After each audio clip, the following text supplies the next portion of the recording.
ANM करना चाहिए या बीएससी करना चाहिए एंड एएनएम करना चाहिए। तो ma'am they are working here as a PN and BSc, post BSc, MSc, जो भी ये डिग्री होल्डर होते हैं, they are working as a RN. Science सेट से किया है। सो और अगर आप चाह रहे हैं कि आप मेडिकल फील्ड में जाएं, फ़ोन थे बट कीपैड वाले थे। सो उसमें आपको पता है कि यूट्यूब चलता नहीं है। Hey everyone, Radhe Radhe, welcome to my channel with another video. So guys, ये वीडियो आपके लिए बहुत ज़्यादा इम्पोर्टेंट है। जो भी जिन्होंने अभी 12th क्लियर कर दिया है और जो फ्यूचर अपना सोच रहे हैं कि नर्सिंग फील्ड में, मेडिकल फील्ड में, और वो अभी डिसाइड नहीं कर पा रहे कि उनको जीएनएम करना चाहिए या बीएससी करना चाहिए एंड एएनएम करना चाहिए।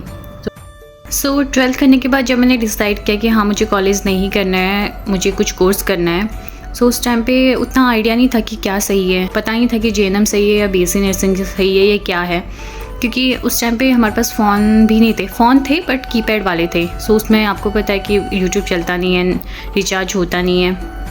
बट अभी आपके पास इतनी अच्छी अपॉर्चुनिटीज़ हैं कि आपके पास एंड्रॉयड फ़ोन है, एप्पल फ़ोन है, so you can search in YouTube कि क्या बेस्ट है आपके लिए। पर उस टाइम पे हमारे टाइम पे ये नहीं था। So that's why I went for GNM. अगर इतना सब कुछ पता होता उस टाइम पे तो वही होता है ना कि हम थोड़ा लेट हो जाते हैं। सो मैं नहीं चाहती कि आप लोग भी मेरी तरह लेट हो जाएं। सो प्लीज़ जो भी सोचना है अच्छे से सोचिए, क्योंकि फ्यूचर का मामला है। अगर एक बार गलती करेंगे तो फिर इसको सही करने में काफ़ी टाइम लग जाता है। क्योंकि मैंने भी जीएनएम किया, उसके बाद पोस्ट बेस, जीएनएम 3.5 साल का होता था उस टाइम पे, मेरे टाइम पे। फिर उसके बाद पोस्ट बेस किया। अगर मैं डायरेक्ट बीएससी नर्सिंग करती तो मेरा जो 2-2.5 साल मेरे बच जाते, 2 साल मेरे बच जाते, हाँ 1.5-2 साल मेरे बच जाते। सो बेटर है कि आप भी जो भी आप डिसीजन लो थोड़ा समझो उसको, एक दूसरे अपने फ्रेंड्स लोगों से, अपने जो सीनियर्स हैं उनसे पूछ लो, फिर ही डिसीजन लो। तो गाइस, जब मैंने कोर्स किया था 2013 में, मैं 12th क्लियर किया था, फिर 2013 में ही मैंने जीएनएम में एडमिशन ले लिया था। सो उस टाइम पे उतना नॉलेज नहीं था और बताने वाला कोई नहीं था। सो आज मैं यहाँ हूँ आपको गाइड करने के लिए। एक्चुअली जब मैंने कोर्स स्टार्ट किया था, मुझे मेरी सिस्टर हैं, उन्होंने बोला था कोर्स करने के लिए। पर तो फिर मुझे लगा कि इसमें खाली प्रैक्टिकल होगा, थ्योरी नहीं होगा। पर जब एडमिशन लिया ना, तब पता चला कितना पढ़ना पड़ता है इसमें। खैर वो तो निकल गया। मैंने जीएनएम किया, फिर मैंने पोस्ट बेस से किया। सो उसके बाद फिर मैंने 2 साल का एक्सपीरियंस लिया दिल्ली मैक्स हॉस्पिटल से। Then I came to here means I am in Abu Dhabi UAE and I am working here as a registered nurse since 2022।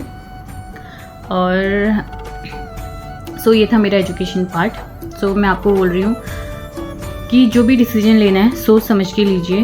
उस टाइम पे गाइड करने वाला मुझे कोई नहीं था। सो मैंने जीएनएम के बाद मुझे पोस्ट बीएससी करना पड़ा। सो मैं चाहती हूँ जिसके पास भी, अगर साइंस साइड से हैं आप, आपने 12th साइंस साइड से किया है, सो और अगर आप चाह रहे हैं कि आप मेडिकल फील्ड में जाएं, so don't waste your time to go college मत जाइए, डायरेक्ट एडमिशन ले लीजिए। और अगर आप साइंस साइड से हैं, गो फॉर बीएससी नर्सिंग। जी हाँ, अगर साइंस से हैं, आपकी बायो है, सो बीएससी नर्सिंग आप चूज़ कर सकते हैं। This is the best option. अगर आपके पास साइंस नहीं है, सो अगर साइंस है बट आपके पास मैथ्स है, तो आपके पास कोई दूसरी चॉइस नहीं है, तो आप जीएनएम कर सकते हैं। और जिसके पास साइंस है बट वो लोग सोच रहे हैं कि बीएससी नर्सिंग की फ़ीस थोड़ा ज़्यादा है, सो 1-2 लाख ज़्यादा होगी ज़्यादा से ज़्यादा, तो प्लीज़ 1-2 लाख आप कहीं से भी अरेंज करके, अगर आपके पास बायो है, सो आप प्लीज़ जीएनएम को छोड़ के आप बीएससी नर्सिंग में एडमिशन लीजिए। अगर आपके पास साइंस है तो इस मौके को छोड़ना मत, क्योंकि जैसे मैं पछताई हूँ। खैर अब तो सब कुछ सही है, पर उस टाइम पे नॉलेज नहीं था। सो फिर आपको भी लास्ट में कहीं इस चीज़ पे फिर रिग्रेट फील ना होना पड़े। सो बेटर है कि अभी आप बीएससी नर्सिंग चूज़ करो।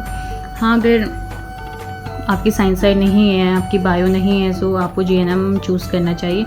एएनएम की रिक्वायरमेंट इंडिया में है बट यहाँ एएनएम की रिक्वायरमेंट नहीं है। अगर आपने सोचा है कि हमें वहाँ कोर्स करके, वहाँ का एक्सपीरियंस लेके फिर हमें कहीं बाहर जाना है, so don't go for ANM. अगर साइंस है तो बीएससी, अगर नहीं है तो जीएनएम। क्योंकि मैं आपको बताती हूँ, जहाँ मैं जॉब करती हूँ, मतलब मैं यूएई में, यहाँ एएनएम को नहीं लेते हैं, जीएनएम को लेते हैं। पर GNM they are working here as a PN and BSc, post BSc, MSc जो भी ये डिग्री होल्डर होते हैं, they are working as a RN. So मैंने भी जेएनएम का पोस्ट बीएससी किया, तो फिर मैं यहाँ अभी एज अ आरएन जॉब कर रही हूँ। अगर मैंने जेएनएम किया होता फिर उसके बाद मैंने पोस्ट बीएससी नहीं किया होता, so as a PN nurse करती। और पीएन नर्स की जॉब मिलना बहुत मुश्किल होता है, सैलरी भी कम होती है। So I am just giving you the guidance. अगर आप चाह रहे हैं कि आप मेडिकल फील्ड में अपना कैरियर स्टार्ट करें, सो बहुत अच्छी बात है, सैलरी भी बहुत अच्छी है। अगर इंडिया में आप जॉब स्टार्ट करते हैं सो वहाँ सैलरी उतनी नहीं है, बट आपको 2 साल का एक्सपीरियंस आप कैसे भी लीजिए। आपको पहले अपना माइंड सेट कर देना है कि आपको जेएनएम करना है या बीएससी नर्सिंग करना है, उसके बाद आपको एक्सपीरियंस तो ज़रूर लेना है। अगर जो जेएनएम करता है उसको पोस्ट बीएससी आप प्लीज़ कर लेना।